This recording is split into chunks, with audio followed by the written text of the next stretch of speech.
Inductive reasoning एक bottom up approach है thinking का, सोचने का, ठीक है, जिसमें हम लोग स्पेसिफिक ऑब्जर्वेशंस करते फिर जनरल कंक्लूजन बनाते हैं ना।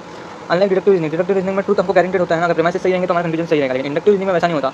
हम लोग का जो कंक्लूजन है वो प्रोबेबिलिटी है कि वो स्ट्रॉन्ग भी रह सकता है, वीक भी रह सकता है, सही भी रह सकता है, गलत भी रह सकता है। तो इंडक्टिव रीजनिंग में हम लोग देखते हैं आगे क्या है। तो inductive reasoning was observing pattern है ना, हम लोग पैटर्न्स को ऑब्जर्व करते फिर हम लोग जनरलाइजेशन बनाते हैं उस पैटर्न्स के हिसाब से। जैसे Gage is a college student, Gage lives in a dormitory, है ना। गेज अगर कॉलेज स्टूडेंट है, वो अगर डॉर्मिटरी में रहता है तो सारे कॉलेज स्टूडेंट डॉर्मिटरी में ही रहते होंगे, ये कंक्लूजन हम बना रहे हैं। बट ये गारंटेड कंक्लूजन नहीं है, क्योंकि एक्सेप्शन भी तो हो सकते हैं कि स्टूडेंट जो है सारे स्टूडेंट थोड़ी ना डॉर्मिटरी में रहेंगे, कुछ घर पे भी रहते हैं।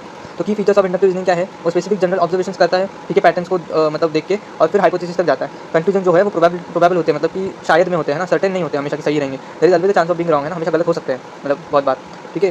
Used in everyday life and science hypothesis formation prediction, जिसमें तो कहाँ का यूज होता है एवरीडे लाइफ में और साइंस में हाइपोथेसिस फॉर्मेशन करने के लिए, प्रेडिक्शन बनाने के लिए, डिसीजन बनाने के लिए, इसके लिए। तो टाइप्स ऑफ इंडक्टिव रीजनिंग में क्या है, जनरलाइजेशन, हम लोग कुछ केसेस को ऑब्जर्व करते हैं और अगर पैटर्न हमको अज्यूम कर लिया हम लोगों ने तो उसको हम लोग ब्रॉडली अप्लाई कर देते हैं कि सब ऐसा ही होगा। जैसे कि अगर मैंने कोई एप्पल खाया, अगर मुझे वो मीठा लगा है ना, तो मैं बोल देता हूँ कि सारे एप्पल मीठे ही है, तो वो सही नहीं है, लेकिन वैसा इंडक्टिव रीजनिंग वैसे ही काम करता है। फिर स्टैटिस्टिकल इंडक्शन क्या है, uses data and probabilities to draw conclusion, है ना, जिसमें हम लोग डेटा और प्रोबेबिलिटी मतलब स्टैटिस्टिक्स वगैरह देखते हैं फिर कंक्लूजन बनाते हैं ना। कि सर्वे की स्टूडेंट 80% जो बोलते हैं ऑनलाइन क्लास प्रेफर करते हैं, तो हम बोलते हैं कि स्टूडेंट जो है मोस्टली ऑनलाइन लर्निंग ही चाहते हैं।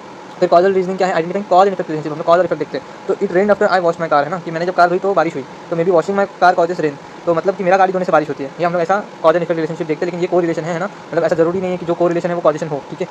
फिर एनालॉजिकल रीजनिंग क्या है, कंक्लूजन हम लोग बनाते हैं सिमिलरिटीज देख के डिफरेंट थिंग्स के बीच में, अलग अलग चीज़ों के बीच में, जिसमें हम ह्यूमन ब्रेन जो है कंप्यूटर की तरह इन्फॉर्मेशन प्रोसेस कर सकते हैं, तो हमारे कंप्यूटर जो ह्यूमन इंटेलिजेंस को मिमिक कर सकता है पूरी तरह से। तो strengths and weaknesses of inductive reasoning क्या है, स्ट्रेंथ मतलब वो साइंटिफिक डिस्कवरी में हेल्प करता है, डिसीजन मेकिंग में मदद करता है, लर्निंग और अडॉप्टिंग के लिए हमको मदद करता है। वीकनेसेस क्या है, हमेशा सही रहेगा जरूरी नहीं है ना, हमेशा गलत भी रह सकता है। फिर हार्शली जनरलाइजेशन, फटाफट कुछ भी जो उसको पैटर्न दिखेगा उस हिसाब से वो जनरलाइज कर देता है, चीज़ों को ब्रॉडली अप्लाई कर देता है ना, कुछ भी ऑब्जर्वेशन को। फिर बायस भी अफेक्ट हो सकता है, उसमें बायसेस हो सकते हैं। फिर इंडक्टिव रीजनिंग साइंस में क्या, साइंटिस्ट क्या करते हैं, इंडक्टिव रीजनिंग यूज करते हैं हाइपोथेसिस बनाने के लिए, वो पैटर्न देखते हैं एक्सपेरिमेंट्स में, उसके हिसाब से थ्योरी बनते हैं, फिर थ्योरी को भी टेस्ट करते हैं अलग और एक्सपेरिमेंट्स ले लेके मोर ज़्यादा।